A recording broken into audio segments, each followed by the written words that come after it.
ਸ਼੍ਰੀ ਅਕਾਲ। ਤੁਸੀਂ ਵੇਖ ਰਹੇ ਹੋ ਟੀਵੀ ਪੰਜਾਬ ਤੇ ਮੈਂ ਹਾਂ ਤੁਹਾਡੇ ਨਾਲ ਇੰਦਰਪ੍ਰੀਤ ਕੌਰ ਪੰਨੂ। ਖਬਰਾਂ ਦੇ ਇਸ ਬੁਲੇਟਿਨ ਦੇ ਵਿੱਚ ਤੁਹਾਡਾ ਸਵਾਗਤ ਹੈ। ਸਭ ਤੋਂ ਪਹਿਲਾਂ ਨਜ਼ਰ ਮਾਰਦੇ ਹਾਂ ਅੱਜ ਦੀਆਂ ਚੋਣਵੀਆਂ ਖਬਰਾਂ ਦੇ ਉੱਪਰ। ਹਾਈ ਕਮਿਸ਼ਨ ਨੇ ਵਿਦਿਆਰਥੀਆਂ ਨੂੰ ਦਿੱਤੀ ਰਾਹਤ, ਹੁਣ ਛੇਤੀ ਹੋ ਸਕਦੀ ਹੈ ਬਾਇਓਮੈਟ੍ਰਿਕ ਦੇ ਵਾਸਤੇ ਬੁਕਿੰਗ।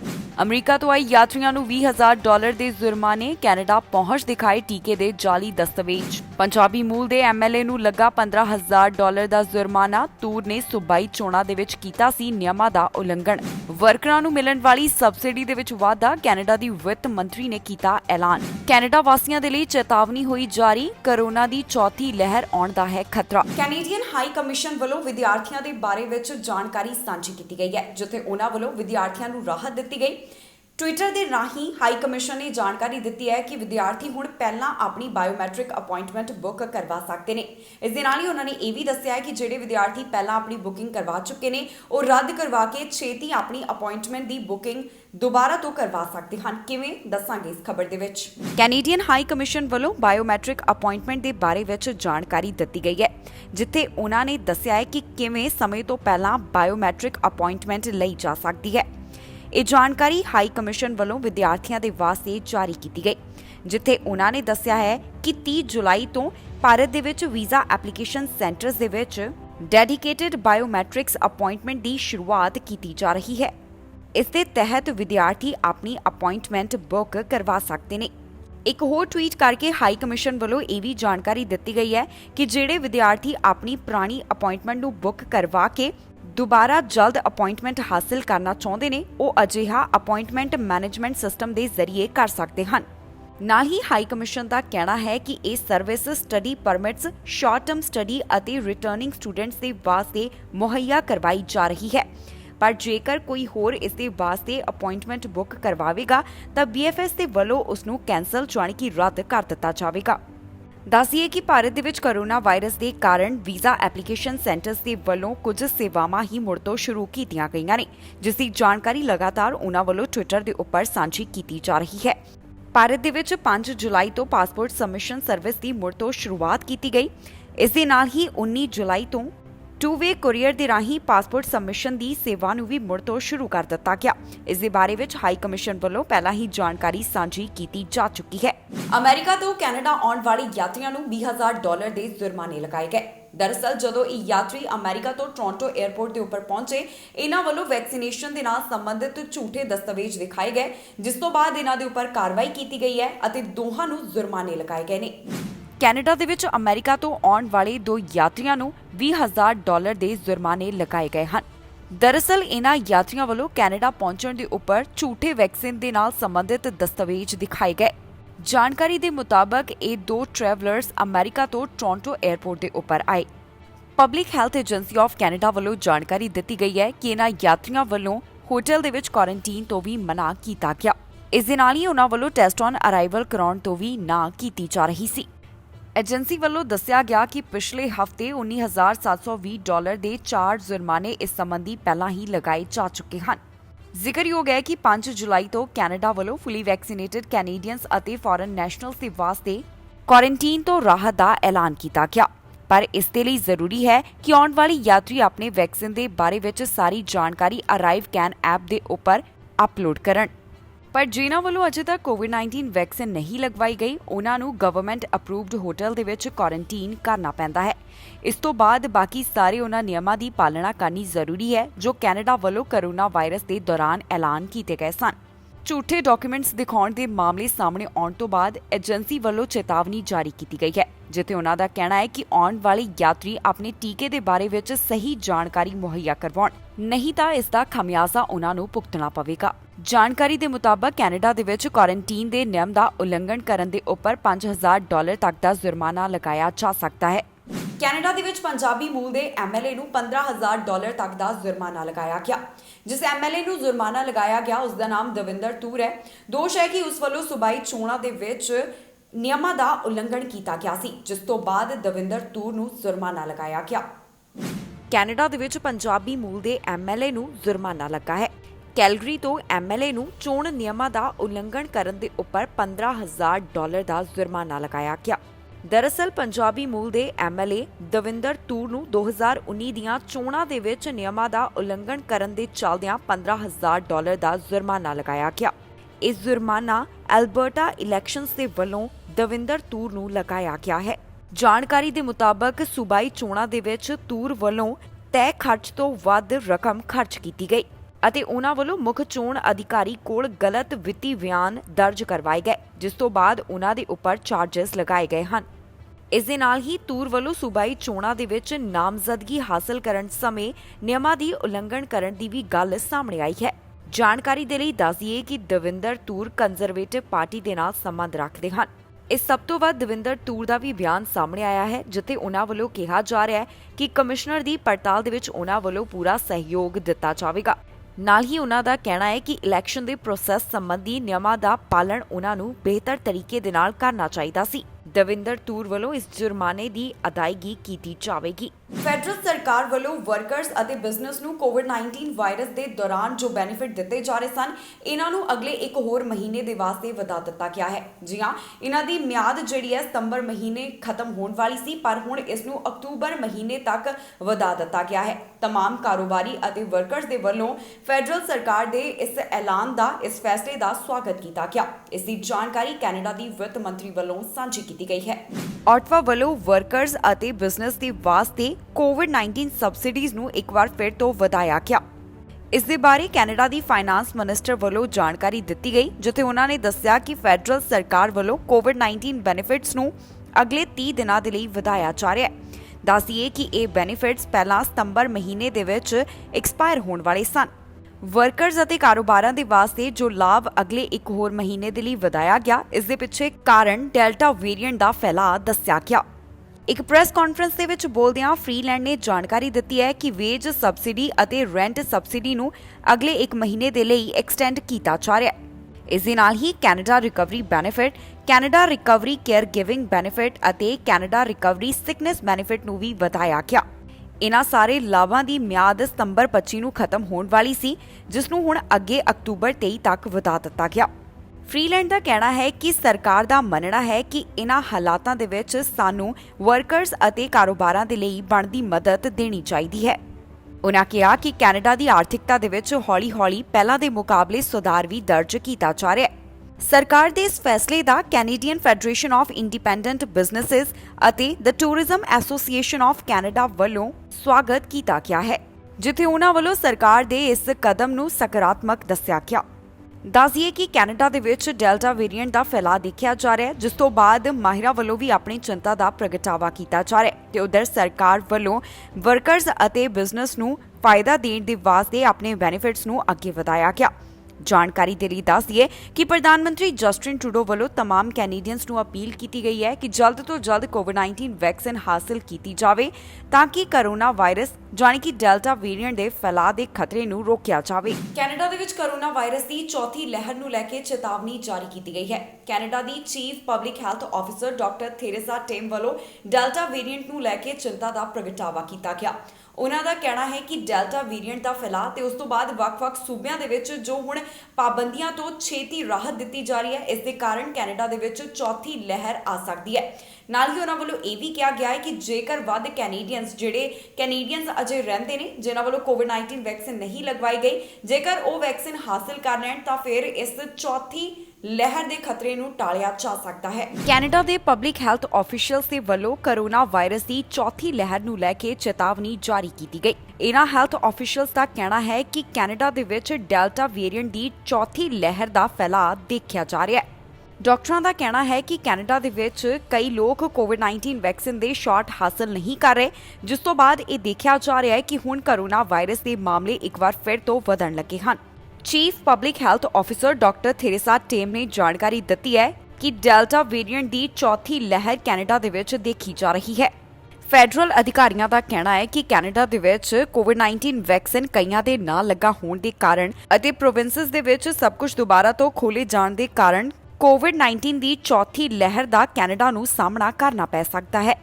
ਡਾਕਟਰ ਥੇਰੇਸਾ ਟੇਮ ਦਾ ਕਹਿਣਾ ਹੈ ਕਿ ਰੀਓਪਨਿੰਗ ਦੇ ਸੰਬੰਧੀ ਬਹੁਤ ਜ਼ਿਆਦਾ ਜਲਦਬਾਜ਼ੀ ਦਿਖਾਈ ਗਈ ਹੈ, ਜਿਸ ਦਾ ਮਤਲਬ ਹੈ ਕਿ ਵੱਖ-ਵੱਖ ਪ੍ਰੋਵਿੰਸਸ ਦੇ ਵੱਲੋਂ ਮੁੜ ਤੋਂ ਚੀਜ਼ਾਂ ਨੂੰ ਬਹੁਤ ਛੇਤੀ ਖੋਲ੍ਹ ਦਿੱਤਾ ਗਿਆ। ਕਾਫੀ ਲੰਬੇ ਸਮੇਂ ਤੋਂ ਇਸ ਦੇ ਬਾਰੇ ਅੰਦਾਜ਼ੇ ਲਗਾਏ ਜਾ ਰਹੇ ਸਨ ਕਿ ਜੇਕਰ ਵੱਖ-ਵੱਖ ਪ੍ਰੋਵਿੰਸਸ ਦੇ ਵਿੱਚ ਜਲਦਬਾਜ਼ੀ ਦੇ ਵਿੱਚ ਸਭ ਕੁਝ ਖੋਲ੍ਹਿਆ ਜਾਵੇਗਾ ਤੇ ਫਿਰ ਕੋਰੋਨਾ ਵਾਇਰਸ ਦੇ ਮਾਮਲਿਆਂ ਵਿੱਚ ਵਾਧਾ ਦੇਖਿਆ ਜਾ ਸਕਦਾ ਹੈ। ਉਹਨਾਂ ਦਾ ਕਹਿਣਾ ਹੈ ਕਿ ਅਜਿਹੇ ਮਾਮਲੇ ਹੀ ਕੈਨੇਡਾ ਦੇ ਵਿੱਚ ਸਾਹਮਣੇ ਆਉਣ ਲੱਗੇ ਨੇ। ਨਾਲ ਹੀ ਉਹਨਾਂ ਨੇ ਇਹ ਵੀ ਸਪਸ਼ਟ ਕੀਤਾ ਹੈ ਕਿ ਜੇਕਰ 18 ਤੋਂ 39 ਸਾਲ ਵਾਲੇ ਵੈਕਸੀਨੇਸ਼ਨ ਲਗਵਾਉਣੀ ਸ਼ੁਰੂ ਕਰ ਦੇਣ ਤਾਂ ਚੌਥੀ ਵੇਵ ਨੂੰ ਟਾਲਿਆ ਜਾ ਸਕਦਾ ਹੈ। ਜਾਣਕਾਰੀ ਦੇ ਲਈ ਦੱਸ ਦਈਏ ਕਿ ਪਿਛਲੇ 7 ਦਿਨਾਂ ਤੋਂ ਕੈਨੇਡਾ ਦੇ ਵਿੱਚ ਰੋਜ਼ਾਨਾ 640 ਦੇ ਕਰੀਬ ਨਵੇਂ ਮਾਮਲੇ ਰਿਕਾਰਡ ਹੋ ਰਹੇ ਹਨ, ਜਿਸ ਨੂੰ ਲੈ ਕੇ ਮਾਹਿਰਾਂ ਵੱਲੋਂ ਆਪਣੀ ਚਿੰਤਾ ਦਾ ਪ੍ਰਗਟਾਵਾ ਕੀਤਾ ਜਾ ਰਿਹਾ ਹੈ। ਕੈਨੇਡਾ ਤੋਂ ਇੱਕ ਅਜਿਹਾ ਮਾਮਲਾ ਸਾਹਮਣੇ ਆਇਆ ਜਿੱਥੇ 21 ਮਹੀਨਿਆਂ ਦੀ ਬੱਚੀ ਦੀ ਕੁਪੋਸ਼ਣ ਦੇ ਕਾਰਨ ਮੌਤ ਹੋ ਗਈ ਹੈ। ਇਸ ਮਾਮਲੇ ਦੇ ਵਿੱਚ ਇਸ ਬੱਚੀ ਦੇ ਪਿਤਾ ਨੂੰ ਦੋਸ਼ੀ ਪਾਇਆ ਗਿਆ। ਜਾਣਕਾਰੀ ਸਾਹਮਣੇ ਆਈ ਹੈ ਕਿ ਬੱਚੀ ਨੂੰ ਜ਼ਰੂਰਤ ਦੇ ਮੁਤਾਬਕ ਖਾਣਾ ਨਹੀਂ ਮਿਲਦਾ ਸੀ, ਜਿਸ ਕਰਕੇ ਕੁਪੋਸ਼ਣ ਦੇ ਚੱਲਦਿਆਂ ਉਸ ਦੀ ਮੌਤ ਹੋ ਗਈ। ਬ੍ਰੈਂਪਟਨ ਤੋਂ ਇੱਕ ਅਜਿਹਾ ਮਾਮਲਾ ਸਾਹਮਣੇ ਆਇਆ ਜਿੱਥੇ 21 ਮਹੀਨਿਆਂ ਦੀ ਬੱਚੀ ਦੀ ਕੁਪੋਸ਼ਣ ਦੇ ਕਾਰਨ ਮੌਤ ਹੋ ਗਈ। ਇਸ ਮਾਮਲੇ ਦੇ ਵਿੱਚ ਇਸ ਬੱਚੀ ਦੇ ਪਿਤਾ ਨੂੰ ਦੋਸ਼ੀ ਪਾਇਆ ਗਿਆ। ਇਸ ਬੱਚੀ ਦਾ ਨਾਮ ਵਿਕਟੋਰੀਆ ਦੱਸਿਆ ਗਿਆ, ਜਿਸ ਦੀ ਮੌਤ ਅਪ੍ਰੈਲ 20, 2015 ਨੂੰ ਹੋਈ ਸੀ। ਜਿਸ ਸਮੇਂ ਇਸ ਬੱਚੀ ਦੀ ਮੌਤ ਹੋਈ, ਇਸ ਦਾ ਭਾਰ ਮਹਿਜ਼ 16 ਪਾਉਂਡ ਸੀ। ਜਾਣਕਾਰੀ ਦੇ ਮੁਤਾਬਕ ਇਸ ਬੱਚੀ ਨੂੰ ਜ਼ਰੂਰਤ ਦੇ ਮੁਤਾਬਕ ਖਾਣ ਨੂੰ ਨਹੀਂ ਦਿੱਤਾ ਗਿਆ, ਜਿਸ ਤੋਂ ਬਾਅਦ ਇਸ ਬੱਚੀ ਦੀ ਬੇਸਮੈਂਟ ਅਪਾਰਟਮੈਂਟ ਦੇ ਵਿੱਚ ਮੌਤ ਹੋ ਗਈ। ਇਸ ਬੱਚੀ ਨੂੰ ਜ਼ਰੂਰਤ ਦੇ ਮੁਤਾਬਕ ਖਾਣ ਨੂੰ ਨਹੀਂ ਦਿੱਤਾ ਜਾ ਰਿਹਾ ਸੀ, ਜਿਸ ਦੇ ਕਾਰਨ ਇਸ ਬੱਚੀ ਦੇ ਇੰਟਰਨਲ ਆਰਗਨਸ ਦੇ ਨੇੜੇ ਫੈਟ ਨਹੀਂ ਸੀ, ਜਿਸ ਦੇ ਕਾਰਨ ਇਸ ਬੱਚੀ ਦੀ ਮੌਤ ਹੋ ਗਈ। ਇਸ ਮਾਮਲੇ ਸੰਬੰਧੀ ਹੁਣ ਇਸ ਬੱਚੀ ਦੇ ਪਿਤਾ ਨੂੰ ਦੋਸ਼ੀ ਪਾਇਆ ਗਿਆ। ਸੁਪੀਰੀਅਰ ਕੋਰਟ ਵੱਲੋਂ ਜੋ ਇਸ ਦੀ ਸੁਣਵਾਈ ਕੀਤੀ ਗਈ ਹੈ, ਉਸ ਦੇ ਵਿੱਚ ਉਹਨਾਂ ਨੇ ਦੱਸਿਆ ਕਿ ਇਸ ਬੱਚੀ ਦੇ ਪਿਤਾ ਨੂੰ unlawful act of manslaughter and criminal negligence causing death ਦੇ ਮਾਮਲੇ ਦੇ ਵਿੱਚ ਦੋਸ਼ੀ ਪਾਇਆ ਗਿਆ। ਦੱਸੀਏ ਕਿ ਫਰੈਂਕ ਦੀ ਕੋਰਟ ਦੇ ਵਿੱਚ ਵਰਚੁਅਲ ਤਰੀਕੇ ਦੇ ਨਾਲ ਪੇਸ਼ੀ ਕੀਤੀ ਗਈ ਹੈ, ਜਿੱਥੇ ਕੋਰਟ ਵੱਲੋਂ ਇਸ ਸੰਬੰਧੀ ਆਪਣਾ ਫੈਸਲਾ ਸੁਣਾਇਆ ਗਿਆ। ਸਟੈਟਿਸਟਿਕਸ ਕੈਨੇਡਾ ਵੱਲੋਂ ਆਰਥਿਕਤਾ ਦੇ ਬਾਰੇ ਜੋ ਜਾਣਕਾਰੀ ਸਾਂਝੀ ਕੀਤੀ ਗਈ, ਉਸ ਦੇ ਵਿੱਚ ਦੇਖਿਆ ਗਿਆ ਕਿ ਮਈ ਮਹੀਨੇ ਕੈਨੇਡਾ ਦੀ ਆਰਥਿਕਤਾ ਹੇਠਾਂ ਆਈ ਹੈ। ਇਸ ਦੇ ਨਾਲ ਹੀ ਹੁਣ ਤਾਜ਼ਾ ਜੋ ਜਾਣਕਾਰੀ ਸਾਂਝੀ ਕੀਤੀ ਗਈ ਹੈ, ਉਸ ਦੇ ਵਿੱਚ ਇਹ ਸਾਹਮਣੇ ਆਇਆ ਕਿ ਜੂਨ ਮਹੀਨੇ ਇਸ ਦੇ ਵਿੱਚ ਸੁਧਾਰ ਦੇਖਿਆ ਜਾ ਰਿਹਾ ਹੈ। ਇਸ ਦਾ ਕਾਰਨ ਇਹ ਮੰਨਿਆ ਜਾ ਰਿਹਾ ਹੈ ਜੋ ਵੱਖ-ਵੱਖ ਸੂਬਿਆਂ ਵੱਲੋਂ ਕੋਰੋਨਾ ਪਾਬੰਦੀਆਂ ਨੂੰ ਹਟਾਇਆ ਜਾ ਰਿਹਾ ਹੈ। ਸਟੈਟਿਸਟਿਕਸ ਕੈਨੇਡਾ ਵੱਲੋਂ ਕੈਨੇਡਾ ਦੀ ਆਰਥਿਕਤਾ ਦੇ ਬਾਰੇ ਵਿੱਚ ਜੋ ਜਾਣਕਾਰੀ ਦਿੱਤੀ ਗਈ ਹੈ, ਉਸ ਦੇ ਵਿੱਚ ਦੇਖਿਆ ਜਾ ਸਕਦਾ ਹੈ ਕਿ ਸੈਕੰਡ ਕੁਆਰਟਰ ਦੇ ਦੌਰਾਨ ਕੈਨੇਡਾ ਦੀ ਆਰਥਿਕਤਾ ਦੇ ਵਿੱਚ ਸੁਧਾਰ ਹੋਇਆ ਹੈ। ਏਜੰਸੀ ਵੱਲੋਂ ਜੋ ਤਾਜ਼ਾ ਜਾਣਕਾਰੀ ਸਾਂਝੀ ਕੀਤੀ ਗਈ ਹੈ, ਉਸ ਦੇ ਮੁਤਾਬਕ ਜੂਨ ਮਹੀਨੇ ਦੌਰਾਨ ਕੈਨੇਡਾ ਦੀ ਆਰਥਿਕਤਾ ਦੇ ਵਿੱਚ ਵੱਧ ਸੁਧਾਰ ਦਰਜ ਕੀਤਾ ਗਿਆ। ਜਾਣਕਾਰੀ ਦੇ ਮੁਤਾਬਕ ਅਪ੍ਰੈਲ ਤੋਂ ਜੂਨ ਮਹੀਨੇ ਦੌਰਾਨ ਰੀਅਲ ਗ੍ਰੌਸ ਡੋਮੈਸਟਿਕ ਪ੍ਰੋਡਕਟ 2.5% ਦੇ ਨਾਲ ਵੱਧ ਹੋਏ ਨੇ। ਇਸ ਤੋਂ ਪਹਿਲਾਂ ਮਈ ਮਹੀਨੇ ਦੌਰਾਨ ਕੈਨੇਡਾ ਦੀ ਆਰਥਿਕਤਾ ਹੇਠਾਂ ਆਈ ਸੀ। ਹੁਣ ਕੈਨੇਡਾ ਦੇ ਵੱਖ-ਵੱਖ ਪ੍ਰੋਵਿੰਸਸ ਦੇ ਵਿੱਚ ਪਾਬੰਦੀਆਂ ਹਟਾਈਆਂ ਜਾ ਰਹੀਆਂ ਨੇ, ਕਾਰੋਬਾਰਾਂ ਨੂੰ ਮੁੜ ਤੋਂ ਖੋਲ੍ਹਿਆ ਜਾ ਰਿਹਾ ਹੈ, ਜਿਸ ਦੇ ਚੱਲਦਿਆਂ ਕੈਨੇਡਾ ਦੀ ਆਰਥਿਕਤਾ ਦੇ ਵਿੱਚ ਸੁਧਾਰ ਦੇਖਿਆ ਜਾ ਰਿਹਾ ਹੈ। ਬੈਂਕ ਆਫ ਕੈਨੇਡਾ ਵੱਲੋਂ ਜੋ GDP ਫਿਗਰ ਸਾਂਝੇ ਕੀਤੇ ਗਏ ਸਨ, ਉਸ ਦੇ ਵਿੱਚ ਦੱਸਿਆ ਗਿਆ ਸੀ ਕਿ ਸੈਕੰਡ ਕੁਆਰਟਰ ਦੇ ਵਿੱਚ ਕੈਨੇਡਾ ਦੀ ਇਕਨੋਮੀ 2% ਤੱਕ ਵੱਧ ਹੋ ਸਕਦੀ ਹੈ। ਮਈ ਮਹੀਨੇ ਦੇ ਵਿੱਚ ਸਟੈਟਿਸਟਿਕਸ ਕੈਨੇਡਾ ਵੱਲੋਂ ਜੋ ਜਾਣਕਾਰੀ ਦਿੱਤੀ ਗਈ ਸੀ, ਉਸ ਦੇ ਵਿੱਚ ਦੇਖਿਆ ਗਿਆ ਕਿ ਇਸ ਮਹੀਨੇ ਦੇ ਵਿੱਚ ਰੀਟੇਲ ਸੇਲ 2.7% ਦੇ ਨਾਲ ਘਟ ਹੋਈ। ਅਪ੍ਰੈਲ ਦੇ ਵਿੱਚ ਇਸ ਡਿਕਲਾਈਨ ਦਾ ਅੰਕੜਾ 5.7% ਦਾ ਸੀ। ਇਸ ਦੇ ਪਿੱਛੇ ਕਾਰਨ ਮੰਨਿਆ ਜਾ ਰਿਹਾ ਸੀ ਜੋ ਕੋਰੋਨਾ ਵਾਇਰਸ ਦੀ ਤੀਸਰੀ ਲਹਿਰ ਦਾ ਕੈਨੇਡਾ ਵੱਲੋਂ ਸਾਹਮਣਾ ਕੀਤਾ ਜਾ ਰਿਹਾ ਸੀ। ਇਸੇ ਮਹੀਨੇ ਅਕਮੋਡੇਸ਼ਨ ਐਂਡ ਫੂਡ ਸਰਵਿਸਿਜ਼ ਦੇ ਵਿੱਚ ਵੀ 2.4% ਅਤੇ ਅਪ੍ਰੈਲ ਮਹੀਨੇ ਦੌਰਾਨ 4.3% ਦੀ ਗਿਰਾਵਟ ਦਰਜ ਕੀਤੀ ਗਈ ਸੀ। ਇਸੇ ਦੌਰਾਨ ਮਈ ਮਹੀਨੇ ਕੈਨੇਡਾ ਦੇ ਵਿੱਚ ਮੈਨੂਫੈਕਚਰਿੰਗ 0.8%, ਕੰਸਟਰਕਸ਼ਨ 4.2% ਅਤੇ ਰੀਅਲ ਐਸਟੇਟ 0.4% ਹੇਠਾਂ ਆਈ ਸੀ। ਸਟੈਟਿਸਟਿਕਸ ਕੈਨੇਡਾ ਦਾ ਕਹਿਣਾ ਹੈ ਕਿ ਪ੍ਰੋਵਿੰਸਸ ਦੇ ਵੱਲੋਂ ਜੋ ਹੁਣ ਕੋਰੋਨਾ ਪਾਬੰਦੀਆਂ ਹਟਾਈਆਂ ਜਾ ਰਹੀਆਂ, ਇਸ ਤੋਂ ਬਾਅਦ ਜੂਨ ਮਹੀਨੇ ਦੌਰਾਨ ਵੱਖ-ਵੱਖ ਚੀਜ਼ਾਂ ਦੇ ਵਿੱਚ ਸੁਧਾਰ ਦਰਜ ਕੀਤਾ ਜਾ ਰਿਹਾ ਹੈ। ਸਰੀ ਦੇ ਵਿੱਚ ਕਿੰਨੇ ਜਾਣਿਆਂ ਨੂੰ ਕੋਵਿਡ-19 ਵੈਕਸੀਨ ਲੱਗ ਚੁੱਕੀ ਹੈ, ਇਸ ਦੇ ਬਾਰੇ ਜਾਣਕਾਰੀ ਸਾਹਮਣੇ ਆਈ ਹੈ। ਸਰੀ ਵਾਸੀਆਂ ਦੇ ਲਈ ਰਾਹਤ ਦੀ ਖਬਰ ਹੈ ਕਿ ਵੱਧ ਆਬਾਦੀ ਨੂੰ ਕੋਵਿਡ-19 ਵੈਕਸੀਨ ਲਗਾਈ ਜਾ ਚੁੱਕੀ ਹੈ। ਤਾਜ਼ਾ ਜਾਣਕਾਰੀ ਦੇ ਮੁਤਾਬਕ ਸਰੀ ਦੇ ਵਿੱਚ 66% ਤੋਂ ਵੱਧ ਆਬਾਦੀ ਨੂੰ ਕੋਵਿਡ-19 ਵੈਕਸੀਨ ਦੇ 2 ਡੋਜ਼ ਲਗਾਏ ਗਏ ਨੇ, ਜਿਸ ਦਾ ਮਤਲਬ ਹੈ ਕਿ ਸਰੀ ਦੇ ਵਿੱਚ 66% ਤੋਂ ਵੱਧ ਆਬਾਦੀ ਇਸ ਸਮੇਂ ਫੁੱਲੀ ਵੈਕਸੀਨੇਟਡ ਹੈ। British Columbia Centre for Disease Control ਵੱਲੋਂ ਜਾਣਕਾਰੀ ਦਿੱਤੀ ਗਈ ਹੈ, ਜਿੱਥੇ ਉਹਨਾਂ ਨੇ ਦੱਸਿਆ ਕਿ ਸਰੀ ਦੇ ਵਿੱਚ 66% ਦੀ ਆਬਾਦੀ ਨੂੰ ਕੋਵਿਡ-19 ਵੈਕਸੀਨ ਦੇ 2 ਡੋਜ਼ ਲੱਗ ਚੁੱਕੇ ਹਨ। ਇਸ ਤੋਂ ਪਹਿਲਾਂ BCCDC ਵੱਲੋਂ ਲੋਕਲ ਹੈਲਥ ਏਰੀਆਜ਼ ਦੇ ਵਾਸਤੇ 1 ਡੋਜ਼ ਦੀ ਜਾਣਕਾਰੀ ਸਾਂਝੀ ਕੀਤੀ ਜਾਂਦੀ ਸੀ। BCCDC ਵੱਲੋਂ ਸਰੀ ਨੂੰ 9 ਕਮਿਊਨਿਟੀਜ਼ ਦੇ ਵਿੱਚ ਵੰਡਿਆ ਗਿਆ ਸੀ। ਨਾਰਥ ਸਰੀ, ਵੈਲੀ, ਗਿਲਡਫੋਰਡ, West Newton, East Newton, Fleetwood, ਕਲੋਵਰਡੇਲ, ਪੈਨਾਰੋਮਾ ਅਤੇ ਸਾਊਥ ਸਰੀ।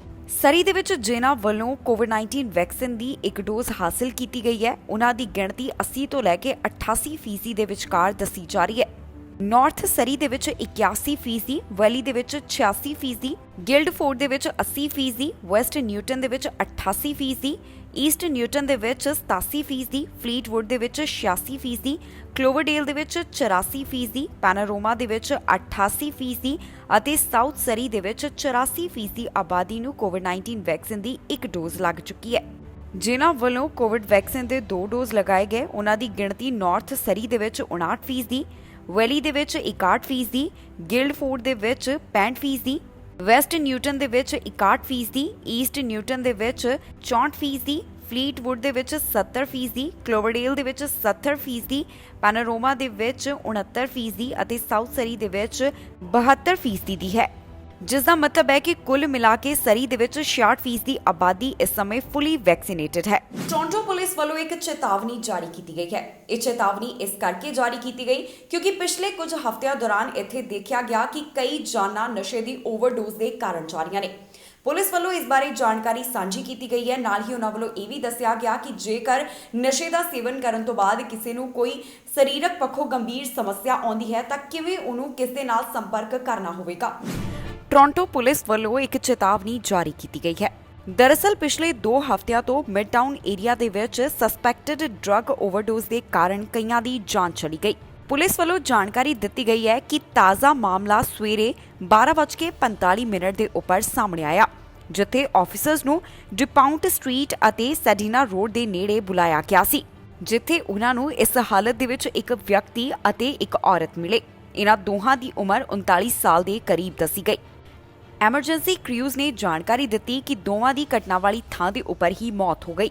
ਇੱਕ ਨਿਊਜ਼ ਰਿਲੀਜ਼ ਦੇ ਵਿੱਚ ਟੋਰਾਂਟੋ ਪੁਲਿਸ ਨੇ ਜਾਣਕਾਰੀ ਦਿੱਤੀ ਹੈ ਕਿ ਸਸਪੈਕਟਡ ਓਵਰਡੋਜ਼ ਦੇ ਕਾਰਨ ਕਈ ਜਾਨਾਂ ਪਿਛਲੇ 2 ਹਫ਼ਤਿਆਂ ਤੋਂ ਇੱਥੇ ਜਾ ਰਹੀਆਂ ਹਨ। ਇਹਨਾਂ ਦੇ ਵਿੱਚ 4 ਮੌਤਾਂ ਦਾ ਕਾਰਨ ਸਸਪੈਕਟਡ ਡਰੱਗ ਕੰਜ਼ੰਪਸ਼ਨ ਦੱਸਿਆ ਗਿਆ। ਪੁਲਿਸ ਦਾ ਕਹਿਣਾ ਹੈ ਕਿ ਇਹਨਾਂ ਮੌਤਾਂ ਦੇ ਜ਼ਿਆਦਾਤਰ ਮਾਮਲੇ ਫੈਂਟਾਨਿਲ ਨਸ਼ੇ ਦੇ ਨਾਲ ਜੁੜੇ ਹੋਏ ਹਨ। ਰਿਲੀਜ਼ ਦੇ ਵਿੱਚ ਪੁਲਿਸ ਵੱਲੋਂ ਜੋ ਜਾਣਕਾਰੀ ਦਿੱਤੀ ਗਈ ਉਸ ਦੇ ਵਿੱਚ ਉਹਨਾਂ ਦਾ ਕਹਿਣਾ ਹੈ ਕਿ ਜੇਕਰ ਨਾਰਕੋਟਿਕ ਕੰਜ਼ਿਊਮ ਕਰਨ ਤੋਂ ਬਾਅਦ ਕਿਸੇ ਨੂੰ ਕੋਈ ਗੰਭੀਰ ਸਮੱਸਿਆ ਆਉਂਦੀ ਹੈ ਤਾਂ ਉਹ ਜਲਦ ਹਸਪਤਾਲ ਦੇ ਵਿੱਚ ਜਾਵੇ ਜਾਂ ਫਿਰ 911 ਦੇ ਉੱਪਰ ਕਾਲ ਕਰੇ। ਇਹਨਾਂ ਓਵਰਡੋਜ਼ ਦੇ ਕਾਰਨ ਹੋ ਰਹੀਆਂ ਮੌਤਾਂ ਦੇ ਉੱਪਰ ਡਾਕਟਰਸ ਦੇ ਵੱਲੋਂ ਅਤੇ ਮਾਹਿਰਾਂ ਵੱਲੋਂ ਵੀ ਆਪਣੀ ਚਿੰਤਾ ਦਾ ਪ੍ਰਗਟਾਵਾ ਕੀਤਾ ਜਾ ਰਿਹਾ ਹੈ। ਦੱਸ ਦਈਏ ਕਿ ਜੇਕਰ ਕਿਸੇ ਨੂੰ ਇਸ ਤਰ੍ਹਾਂ ਦੀ ਸਮੱਸਿਆ ਸਾਹਮਣੇ ਆਉਂਦੀ ਹੈ ਤੇ ਉਸ ਦੇ ਵਾਸਤੇ ਇੱਕ ਨੰਬਰ ਜਾਰੀ ਕੀਤਾ ਗਿਆ।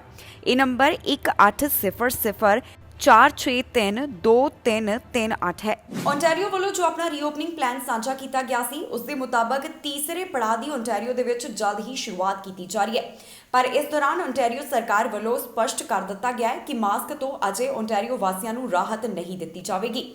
ਕੈਨੇਡਾ ਦੇ ਵਿੱਚ ਡੈਲਟਾ ਵੇਰੀਐਂਟ ਦੇ ਫੈਲਾਅ ਨੂੰ ਦੇਖਦਿਆਂ ਉਹਨਾਂ ਵੱਲੋਂ ਇਹ ਕਦਮ ਚੁੱਕਿਆ ਗਿਆ। ਓਨਟਾਰੀਓ ਦੇ ਵਿੱਚ ਇਹ ਤੀਸਰੇ ਪੜਾਅ ਦੀ ਸ਼ੁਰੂਆਤ ਕਦੋਂ ਹੋਏਗੀ, ਅਜੇ ਇਸ ਦੀ ਤਾਰੀਖ ਦਾ ਐਲਾਨ ਨਹੀਂ ਕੀਤਾ ਗਿਆ। ਓਨਟਾਰੀਓ ਵੱਲੋਂ ਰੀਓਪਨਿੰਗ ਦੇ ਤੀਸਰੇ ਪੜਾਅ ਦੇ ਬਾਰੇ ਵਿੱਚ ਜਾਣਕਾਰੀ ਸਾਂਝੀ ਕੀਤੀ ਗਈ ਹੈ, ਜਿੱਥੇ ਉਹਨਾਂ ਵੱਲੋਂ ਇਹ ਵੀ ਜਾਣਕਾਰੀ ਦਿੱਤੀ ਗਈ ਹੈ ਕਿ ਕਿੱਥੇ ਓਨਟਾਰੀਓ ਵਾਸੀਆਂ ਦੇ ਵਾਸਤੇ ਮਾਸਕ ਪਾਉਣਾ ਲਾਜ਼ਮੀ ਹੋਵੇਗਾ। ਓਨਟਾਰੀਓ ਦੇ ਵਿੱਚ ਰੀਓਪਨਿੰਗ ਦੇ ਤੀਸਰੇ ਪੜਾਅ ਦੇ ਬਾਰੇ ਵਿੱਚ ਜੋ ਅਪਡੇਟ ਸਾਂਝੀ ਕੀਤੀ ਗਈ ਹੈ, ਉਸ ਦੇ ਵਿੱਚ ਦੱਸਿਆ ਗਿਆ ਕਿ ਹੁਣ ਪ੍ਰੋਵਿੰਸ ਦੇ ਵਿੱਚ ਇੰਡੋਰ ਮਾਸਕ ਪਾਉਣਾ ਜ਼ਰੂਰੀ ਹੋਵੇਗਾ। ਓਨਟਾਰੀਓ ਦੇ ਵਿੱਚ ਰੀਓਪਨਿੰਗ ਦੇ ਤੀਸਰੇ ਪੜਾਅ ਦੇ ਤਹਿਤ ਕੈਪੈਸਿਟੀ ਲਿਮਿਟ ਨੂੰ ਖਤਮ ਕੀਤਾ ਜਾਵੇਗਾ। ਇਸ ਤੀਸਰੇ ਪੜਾਅ ਦੇ ਮੁਤਾਬਕ ਸੂਬੇ ਦੇ ਵਿੱਚ ਹਲਕੀਆਂ ਪਾਬੰਦੀਆਂ ਹੀ ਜਾਰੀ ਰਹਿਣਗੀਆਂ, ਜਿਸ ਦੇ ਵਿੱਚ ਸਕਰੀਨਿੰਗ, ਟੈਸਟਿੰਗ ਅਤੇ ਮਾਸਕਿੰਗ ਸ਼ਾਮਿਲ ਹੈ। ਓਨਟਾਰੀਓ ਸਰਕਾਰ ਦਾ ਕਹਿਣਾ ਹੈ ਕਿ ਕੈਨੇਡਾ ਦੇ ਵਿੱਚ ਡੈਲਟਾ ਵੇਰੀਐਂਟ ਦੇ ਫੈਲਾਅ ਨੂੰ ਧਿਆਨ ਵਿੱਚ ਰੱਖਦਿਆਂ ਉਨ੍ਹਾਂ ਵੱਲੋਂ ਇੰਡੋਰ ਮਾਸਕ ਨੂੰ ਅਜੇ ਵੀ ਲਾਜ਼ਮੀ ਰੱਖਿਆ ਜਾਵੇਗਾ। ਓਨਟਾਰੀਓ ਦੇ ਵਿੱਚ 68.4% ਤੋਂ ਵੱਧ ਆਬਾਦੀ ਨੂੰ ਕੋਵਿਡ-19 ਵੈਕਸੀਨ ਦੇ 2 ਸ਼ਾਟ ਲਗਾਏ ਜਾ ਚੁੱਕੇ ਹਨ। ਪ੍ਰੀਮੀਅਰ ਡਗ ਫੂਡ ਵੱਲੋਂ ਜਾਣਕਾਰੀ ਦਿੱਤੀ ਗਈ ਹੈ ਕਿ ਆਉਣ ਵਾਲੇ ਹਫ਼ਤਿਆਂ ਦੇ ਵਿੱਚ ਓਨਟਾਰੀਓ ਅੰਦਰ ਰੀਓਪਨਿੰਗ ਦਾ ਤੀਸਰਾ ਪੜਾਅ ਲਾਗੂ ਹੋਣ ਜਾ ਰਿਹਾ ਹੈ। ਅਜੇ ਫੂਡ ਵੱਲੋਂ ਇਸ ਦੀ ਤਾਰੀਖ ਦਾ ਐਲਾਨ ਨਹੀਂ ਕੀਤਾ ਗਿਆ ਕਿ ਕਦੋਂ ਤੋਂ ਸੂਬੇ ਦੇ ਵਿੱਚ ਤੀਸਰੇ ਪੜਾਅ ਨੂੰ ਲਾਗੂ ਕੀਤਾ ਜਾਵੇਗਾ। ਇਸ ਤੀਸਰੇ ਪੜਾਅ ਦੇ ਮੁਤਾਬਕ ਓਨਟਾਰੀਓ ਦੇ ਵਿੱਚ ਸੋਸ਼ਲ ਗੈਦਰਿੰਗ ਅਤੇ ਪਬਲਿਕ ਇਵੈਂਟਸ ਦੇ ਵਿੱਚ ਇਕੱਠ ਦੇ ਉੱਪਰ ਜੋ ਪਾਬੰਦੀ ਜਾਰੀ ਹੈ ਉਸ ਨੂੰ ਹਟਾ ਦਿੱਤਾ ਜਾਵੇਗਾ। ਇਸ ਦੌਰਾਨ ਰੈਸਟੋਰੈਂਟ ਦੇ ਵਿੱਚ 2 ਮੀਟਰ ਦੀ ਦੂਰੀ ਦਾ ਖਿਆਲ ਰੱਖਣਾ ਜ਼ਰੂਰੀ ਹੋਵੇਗਾ। ਕੰਮ ਵਾਲੀਆਂ ਥਾਵਾਂ ਦੇ ਉੱਪਰ ਮਾਸਕ ਪਾਉਣੇ ਜ਼ਰੂਰੀ ਹੋਣਗੇ। ਦੱਸ ਦਈਏ ਕਿ ਹਾਲ ਹੀ ਦੇ ਵਿੱਚ ਐਲਬਰਟਾ ਵੱਲੋਂ ਐਲਾਨ ਕੀਤਾ ਗਿਆ ਕਿ ਉਹਨਾਂ ਵੱਲੋਂ ਮਾਸਕ ਨੂੰ ਲਾਜ਼ਮੀ ਨਹੀਂ ਰੱਖਿਆ ਜਾਵੇਗਾ। ਜਿਸ ਦਾ ਮਤਲਬ ਹੈ ਕਿ ਐਲਬਰਟਾ ਵੱਲੋਂ ਐਲਬਰਟਾ ਵਾਸੀਆਂ ਨੂੰ ਮਾਸਕ ਸੰਬੰਧੀ ਰਾਹਤ ਦਿੱਤੀ ਜਾ ਰਹੀ ਹੈ। ਨਾਲ ਹੀ ਉਹਨਾਂ ਵੱਲੋਂ ਇਹ ਵੀ ਸਪਸ਼ਟ ਕਰ ਦਿੱਤਾ ਗਿਆ ਕਿ ਦੂਸਰੇ ਪੜਾਅ ਦੇ ਵਿੱਚ ਜਿਹੜੇ ਕੋਵਿਡ ਪੋਜ਼ਿਟਿਵ ਆਉਣਗੇ ਉਹਨਾਂ ਨੂੰ ਕੁਆਰੰਟਾਈਨ ਦੀ ਜ਼ਰੂਰਤ ਨਹੀਂ ਹੋਵੇਗੀ। ਦੱਸ ਦਈਏ ਕਿ ਓਨਟਾਰੀਓ ਦੇ ਵੱਖ-ਵੱਖ ਪ੍ਰੋਵਿੰਸਸ ਦੇ ਵੱਲੋਂ ਜੋ ਰੀਓਪਨਿੰਗ ਪਲਾਨ ਸਾਂਝੇ ਕੀਤੇ ਗਏ ਉਸ ਦੇ ਤਹਿਤ ਵੱਖ-ਵੱਖ ਸੂਬਿਆਂ ਤੋਂ ਸਮੇਂ-ਸਮੇਂ ਦੇ ਉੱਪਰ ਪਾਬੰਦੀਆਂ ਹਟਾਈਆਂ ਜਾ ਰਹੀਆਂ ਨੇ, ਪਰ ਕਈ ਸੂਬਿਆਂ ਦੇ ਵਿੱਚ ਮਾਸਕ ਨੂੰ ਅਜੇ ਵੀ ਲਾਜ਼ਮੀ ਰੱਖਿਆ ਜਾ ਰਿਹਾ ਹੈ। ਉਸ ਦਾ ਕਾਰਨ ਹੈ ਕੈਨੇਡਾ ਦੇ ਵਿੱਚ ਡੈਲਟਾ ਵੇਰੀਐਂਟ ਦੇ ਫੈਲਾਅ ਦਾ ਖਤਰਾ। ਕੈਨੇਡੀਅਨ ਸਰਕਾਰ ਵੱਲੋਂ ਜਾਣਕਾਰੀ ਦਿੱਤੀ ਗਈ ਹੈ ਕਿ ਐਲਬਰਟਾ ਦੇ ਵਿੱਚ ਕਿਹੜੇ ਅਜਿਹੇ ਕਾਰੋਬਾਰ ਨੇ ਜਿਨ੍ਹਾਂ ਦੀ ਪੈਂਡੈਮਿਕ ਦੇ ਵਿੱਚ ਜਾਨੀ ਕਰੋਨਾ ਵਾਇਰਸ ਦੇ ਦੌਰਾਨ ਵੀ ਕਾਫੀ ਜ਼ਿਆਦਾ ਮੰਗ ਰਹੀ ਹੈ। ਐਲਬਰਟਾ ਦੇ ਵਿੱਚ ਇਸ ਤਰ੍ਹਾਂ ਦੀਆਂ ਕਈ ਨੌਕਰੀਆਂ ਦੇ ਬਾਰੇ ਜਾਣਕਾਰੀ ਦਿੱਤੀ ਗਈ ਹੈ ਜਿਸ ਦੇ ਵਿੱਚ ਕਰੋਨਾ ਵਾਇਰਸ ਦੇ ਦੌਰਾਨ ਵੀ ਕਾਫੀ ਜ਼ਿਆਦਾ ਜਿਹੜੇ EMPLOYEES ਸੀ ਉਹ ਦੇਖੇ ਗਏ, ਜਾਣੀ ਕਿ ਇਹਨਾਂ ਦੀ ਡਿਮਾਂਡ ਦੇਖੀ ਗਈ ਹੈ। ਇਹਨਾਂ ਕਾਰੋਬਾਰਾਂ ਦੀ ਡਿਮਾਂਡ ਕਿਉਂ ਹੈ ਇਸ ਦੇ ਬਾਰੇ ਵੀ ਜਾਣਕਾਰੀ ਸਾਹਮਣੇ ਆਈ ਹੈ। ਐਲਬਰਟਾ ਦੇ ਵਿੱਚ ਬਹੁਤ ਸਾਰੀਆਂ ਅਜਿਹੀਆਂ ਨੌਕਰੀਆਂ ਸਨ ਜਿਨ੍ਹਾਂ ਦੀ ਕਰੋਨਾ ਵਾਇਰਸ ਦੌਰਾਨ ਵੀ ਡਿਮਾਂਡ ਦੇਖੀ ਗਈ ਹੈ। ਕੈਨੇਡੀਅਨ ਸਰਕਾਰ ਵੱਲੋਂ ਜੋ ਜਾਣਕਾਰੀ ਦਿੱਤੀ ਗਈ ਹੈ ਉਸ ਦੇ ਵਿੱਚ ਦੱਸਿਆ ਗਿਆ ਕਿ ਐਲਬਰਟਾ ਦੇ ਵਿੱਚ ਕਰੋਨਾ ਪੈਂਡੈਮਿਕ ਦੇ ਦੌਰਾਨ ਕੁਝ ਨੌਕਰੀਆਂ ਦੇ ਵਾਸਤੇ ਕਾਫੀ ਜ਼ਿਆਦਾ ਡਿਮਾਂਡ ਦੇਖੀ ਗਈ ਹੈ। Computer and information system managers ਇਸ ਵਾਸਤੇ 2019 ਦੇ ਮੁਕਾਬਲੇ 2020 ਦੇ ਵਿੱਚ ਕਾਫੀ ਜ਼ਿਆਦਾ ਡਿਮਾਂਡ ਦਰਜ ਕੀਤੀ ਗਈ। Employment insurance immigration border services and revenue officers 2020 ਦੇ ਵਿੱਚ ਇਸ ਜੌਬ ਦੇ ਵਾਸਤੇ ਇੰਪਲੋਇਮੈਂਟ ਕਾਫੀ ਜ਼ਿਆਦਾ ਵੱਧ ਰਹੀ ਹੈ। ਇਸ ਤੋਂ ਬਾਅਦ information systems analyst and consultants ਇਸ ਜੌਬ ਦੇ ਵਿੱਚ ਅਪ੍ਰੈਲ 2020 ਦੇ ਦੌਰਾਨ ਅਪ੍ਰੈਲ 2019 ਦੇ ਮੁਕਾਬਲੇ 47% ਦਾ ਵਾਧਾ ਦਰਜ ਕੀਤਾ ਗਿਆ। ਇਸ ਤੋਂ ਬਾਅਦ database analyst and data administrators, software engineers and designers, construction inspectors, nursing coordinators and supervisors, pharmacist, family, marriage and other related counselors, healthy policy researchers, consultants and program officers, social and community service workers, constructors and supervisors, other construction trades, installers, repairs and services। ਇਨ੍ਹਾਂ तमाम ਨੌਕਰੀਆਂ ਦੇ ਵਾਸਤੇ pandemic ਦੌਰਾਨ ਵੀ Canada ਦੇ ਵਿੱਚ ਕਾਫੀ demand ਦੇਖੀ ਗਈ ਹੈ। ਇਹ ਸਾਰੇ ਕਾਰੋਬਾਰ ਸਕਿਲਡ ਵਰਕਰ ਕੈਟੇਗਰੀ ਦੇ ਵਿੱਚ ਆਉਂਦੇ ਨੇ, ਜਿਸ ਦਾ ਮਤਲਬ ਹੈ ਕਿ ਵੱਖ-ਵੱਖ ਡਰਾਅ ਦੇ ਵਿੱਚ ਇਹਨਾਂ ਉਮੀਦਵਾਰਾਂ ਨੂੰ ਇਨਵੀਟੇਸ਼ਨ ਜਾਰੀ ਕੀਤੇ ਜਾਂਦੇ ਹਨ। ਅਮਰੀਕਾ ਦੇ ਵਿੱਚ ਇੱਕ ਸਮਾਗਮ ਹੋਇਆ ਜਿਸ ਦੇ ਕਾਰਨ ਕਾਫੀ ਜ਼ਿਆਦਾ ਲੋਕ ਕੋਵਿਡ-19 ਪੋਜ਼ਿਟਿਵ ਪਾਏ ਗਏ ਨੇ। ਇੰਨਾ ਹੀ ਨਹੀਂ, ਜਾਣਕਾਰੀ ਦੇ ਮੁਤਾਬਕ ਕੁਝ ਉਹ ਲੋਕ ਵੀ ਕੋਵਿਡ ਪੋਜ਼ਿਟਿਵ ਪਾਏ ਗਏ ਜਿਨ੍ਹਾਂ ਵੱਲੋਂ ਕੋਵਿਡ-19 ਵੈਕਸੀਨ ਦੇ 2 ਡੋਜ਼ ਲਗਾਏ ਗਏ। ਜਾਣਕਾਰੀ ਦੇ ਲਈ ਦੱਸ ਦਈਏ ਕਿ CDC ਦਾ ਇੱਕ ਇੰਟਰਨਲ ਡਾਕੂਮੈਂਟ ਸਾਹਮਣੇ ਆਇਆ ਜਿਸ ਦੇ ਵਿੱਚ ਦੱਸਿਆ ਗਿਆ ਹੈ ਕਿ ਡੈਲਟਾ ਵੇਰੀਐਂਟ ਦਾ ਫੈਲਾਅ ਚਿਕਨ ਪੌਕਸ ਦੇ ਵਾਂਗ ਹੁੰਦਾ ਹੈ ਤੇ ਇਹ ਸਰੀਰ ਦੇ ਵਿੱਚ ਗੰਭੀਰ ਸਮੱਸਿਆ ਪੈਦਾ ਕਰ ਸਕਦਾ ਹੈ। ਅਮਰੀਕਾ ਦੇ ਮਾਸਾਚੂਸੈਟਸ ਦੇ ਵਿੱਚ ਜੋ ਇਵੈਂਟ ਹੋਇਆ ਉਸ ਦੇ ਕਾਰਨ ਕਈ ਕਰੋਨਾ ਵਾਇਰਸ ਦੇ ਮਾਮਲੇ ਸਾਹਮਣੇ ਆਏ ਹਨ। United States Centers for Disease Control and Prevention ਵੱਲੋਂ ਜਾਣਕਾਰੀ ਦਿੱਤੀ ਗਈ ਕਿ ਇਸ ਇਵੈਂਟ ਦੇ ਕਾਰਨ 3/4 ਕੋਵਿਡ-19 ਵਾਇਰਸ ਦਾ ਸ਼ਿਕਾਰ ਹੋਏ ਹਨ। ਜਾਣਕਾਰੀ ਦੇ ਮੁਤਾਬਕ ਜਿਹੜੇ ਕੋਵਿਡ ਪੋਜ਼ਿਟਿਵ ਪਾਏ ਗਏ ਉਹਨਾਂ ਵਿੱਚੋਂ 3/4 ਅਜਿਹੇ ਹਨ ਜਿਨ੍ਹਾਂ ਵੱਲੋਂ ਕੋਵਿਡ-19 ਵੈਕਸੀਨ ਦੇ 2 ਡੋਜ਼ ਹਾਸਲ ਕੀਤੇ ਗਏ। ਇਸ ਸਟੱਡੀ ਦੇ ਵਿੱਚ ਦੱਸਿਆ ਗਿਆ ਹੈ ਕਿ ਡੈਲਟਾ ਵੇਰੀਐਂਟ ਕਾਫੀ ਵੱਧ ਤੇਜ਼ੀ ਦੇ ਨਾਲ ਫੈਲਦਾ ਹੈ। CDC ਦੇ ਇੰਟਰਨਲ ਡਾਕੂਮੈਂਟ ਤੋਂ ਇਹ ਵੀ ਜਾਣਕਾਰੀ ਸਾਹਮਣੇ ਆਈ ਹੈ ਜਿਸ ਦੇ ਵਿੱਚ ਉਹਨਾਂ ਨੇ ਦੱਸਿਆ ਕਿ ਡੈਲਟਾ ਵੇਰੀਐਂਟ ਦਾ ਫੈਲਾਅ ਚਿਕਨ ਪੌਕਸ ਦੇ ਵਾਂਗ ਹੁੰਦਾ ਹੈ। ਇਸ ਦੇ ਨਾਲ ਸਰੀਰ ਦੇ ਵਿੱਚ ਗੰਭੀਰ ਸਮੱਸਿਆ ਹੋ ਸਕਦੀ ਹੈ। ਇਸ ਨਵੀਂ ਸਟੱਡੀ ਦੇ ਵਿੱਚ ਹੈਲਥ ਅਥਾਰਟੀਜ਼ ਨੂੰ ਕਿਹਾ ਗਿਆ ਹੈ ਕਿ ਮਾਸਕ ਪਾਉਣ ਨੂੰ ਲਾਜ਼ਮੀ ਕੀਤਾ ਜਾਵੇ, ਖਾਸ ਕਰ ਇੰਡੋਰ ਪਬਲਿਕ ਸੈਟਿੰਗਸ ਦੇ ਵਿੱਚ। ਇਸ ਸਟੱਡੀ ਦੇ ਮੁਤਾਬਕ 469 ਲੋਕ ਜੋ ਕੋਵਿਡ-19 ਪੋਜ਼ਿਟਿਵ ਪਾਏ ਗਏ ਉਹ ਅਜਿਹੇ ਸਨ ਜਿਨ੍ਹਾਂ ਵੱਲੋਂ ਕੋਵਿਡ-19 ਵੈਕਸੀਨ ਦੇ ਦੋਨੋਂ ਡੋਜ਼ ਲਗਵਾਏ ਗਏ। ਦੱਸ ਦਈਏ ਕਿ ਅਮਰੀਕਾ ਦੇ ਵਿੱਚ ਇੱਕ ਵਾਰ ਫਿਰ ਤੋਂ ਕਰੋਨਾ ਵਾਇਰਸ ਦੇ ਮਾਮਲਿਆਂ ਦੀ ਰਫ਼ਤਾਰ ਵਧਦੀ ਹੋਈ ਦਿਖਾਈ ਦੇ ਰਹੀ ਹੈ ਜਿਸ ਦੇ ਪਿੱਛੇ ਡੈਲਟਾ ਵੇਰੀਐਂਟ ਨੂੰ ਕਾਰਨ ਦੱਸਿਆ ਜਾ ਰਿਹਾ ਹੈ। ਹੈਲਥ ਅਥਾਰਟੀਜ਼ ਦੇ ਵੱਲੋਂ ਜੋ ਜਾਣਕਾਰੀ ਦਿੱਤੀ ਗਈ ਹੈ ਉਸ ਦੇ ਮੁਤਾਬਕ ਅਮਰੀਕਾ ਦੇ ਵਿੱਚ ਜੋ ਮਾਮਲੇ ਸਾਹਮਣੇ ਆ ਰਹੇ ਨੇ, ਖਾਸ ਤੌਰ ਦੇ ਉੱਪਰ ਇਹ ਮਾਮਲੇ ਉਹਨਾਂ ਦੇ ਵਿੱਚ ਪਾਏ ਜਾ ਰਹੇ ਨੇ ਜਿਨ੍ਹਾਂ ਵੱਲੋਂ ਅਜੇ ਕੋਵਿਡ-19 ਵੈਕਸੀਨ ਨਹੀਂ ਲਗਵਾਈ ਗਈ। ਇਸ ਕਰਕੇ ਅਮਰੀਕਨ ਰਾਸ਼ਟਰਪਤੀ ਜੋ ਬਾਈਡਨ ਵੱਲੋਂ ਵੀ ਅਮਰੀਕਨਸ ਨੂੰ ਅਪੀਲ ਕੀਤੀ ਗਈ ਹੈ ਕਿ ਉਹ ਜਲਦ ਤੋਂ ਕੋਵਿਡ-19 ਵੈਕਸੀਨ ਹਾਸਲ ਕਰਨ।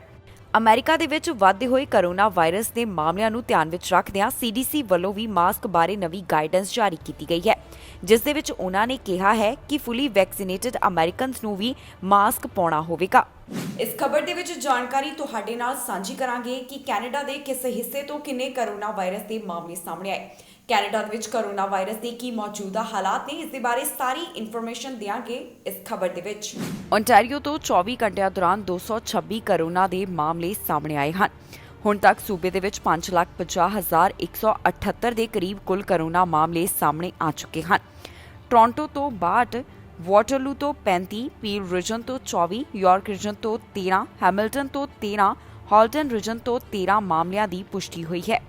ਇਨ੍ਹਾਂ ਬੀਤੇ 24 ਘੰਟਿਆਂ ਦੌਰਾਨ 11 ਜਾਨਾਂ ਇਸ ਕੋਰੋਨਾ ਵਾਇਰਸ ਦੇ ਕਾਰਨ ਚਲੀਆਂ ਗਈਆਂ, ਜਿਸ ਤੋਂ ਬਾਅਦ ਹੁਣ ਤੱਕ ਦਾ ਸੂਬੇ ਦੇ ਵਿੱਚ ਮੌਤਾਂ ਦਾ ਅੰਕੜਾ 9,339 ਦੇ ਉੱਪਰ ਪਹੁੰਚ ਗਿਆ।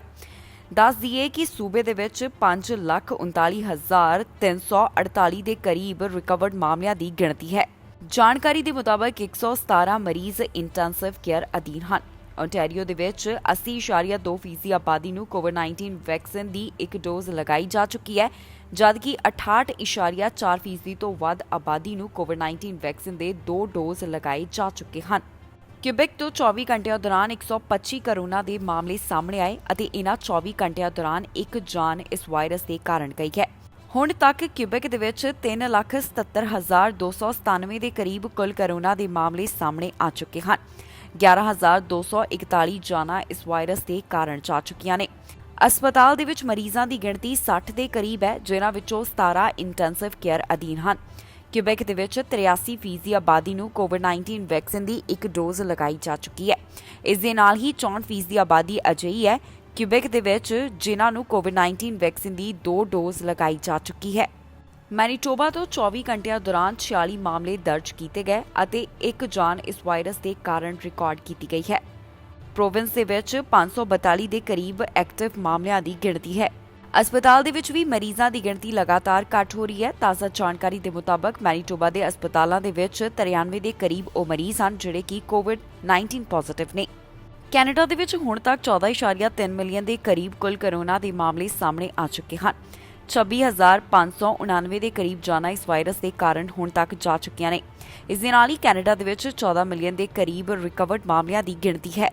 ਇਸ ਦੇ ਨਾਲ ਹੀ ਜਾਂਦੇ ਇੱਕ ਵਾਰ ਫਿਰ ਤੋਂ ਝਾਤ ਮਾਰਦੇ ਹਾਂ ਅੱਜ ਦੀਆਂ ਚੋਣਵੀਆਂ ਖਬਰਾਂ ਦੇ ਉੱਪਰ। ਹਾਈ ਕਮਿਸ਼ਨ ਨੇ ਵਿਦਿਆਰਥੀਆਂ ਨੂੰ ਦਿੱਤੀ ਰਾਹਤ, ਹੁਣ ਛੇਤੀ ਹੋ ਸਕਦੀ ਹੈ ਬਾਇਓਮੈਟ੍ਰਿਕ ਦੇ ਵਾਸਤੇ ਬੁਕਿੰਗ। ਅਮਰੀਕਾ ਤੋਂ ਆਏ ਯਾਤਰੀਆਂ ਨੂੰ $20,000 ਦੇ ਜੁਰਮਾਨੇ, ਕੈਨੇਡਾ ਪਹੁੰਚ ਦਿਖਾਏ ਟੀਕੇ ਦੇ ਜਾਲੀ ਦਸਤਾਵੇਜ਼। ਪੰਜਾਬੀ ਮੂਲ ਦੇ ਐਮਐਲਏ ਨੂੰ ਲੱਗਾ $15,000 ਦਾ ਜੁਰਮਾਨਾ, ਤੂਰ ਨੇ ਸੂਬਾਈ ਚੋਣਾਂ ਦੇ ਵਿੱਚ ਕੀਤਾ ਸੀ ਨਿਯਮਾਂ ਦਾ ਉਲੰਘਣ। ਵਰਕਰਾਂ ਨੂੰ ਮਿਲਣ ਵਾਲੀ ਸਬਸਿਡੀ ਦੇ ਵਿੱਚ ਵਾਧਾ, ਕੈਨੇਡਾ ਦੀ ਵਿੱਤ ਮੰਤਰੀ ਨੇ ਕੀਤਾ ਐਲਾਨ। ਕੈਨੇਡਾ ਵਾਸੀਆਂ ਦੇ ਲਈ ਚੇਤਾਵਨੀ ਹੋਈ ਜਾਰੀ, ਕੋਰੋਨਾ ਦੀ ਚੌਥੀ ਲਹਿਰ ਆਉਣ ਦਾ ਹੈ ਖਤਰਾ। ਖਬਰਾਂ ਦੇ ਇਸ ਬੁਲੇਟਿਨ ਦੇ ਵਿੱਚ ਇੰਨਾ ਹੀ। ਨਵੀਆਂ ਤੇ ਤਾਜ਼ੀਆਂ ਖਬਰਾਂ ਲੈ ਕੇ ਫਿਰ ਤੋਂ ਹਾਜ਼ਰ ਹੋਵਾਂਗੇ।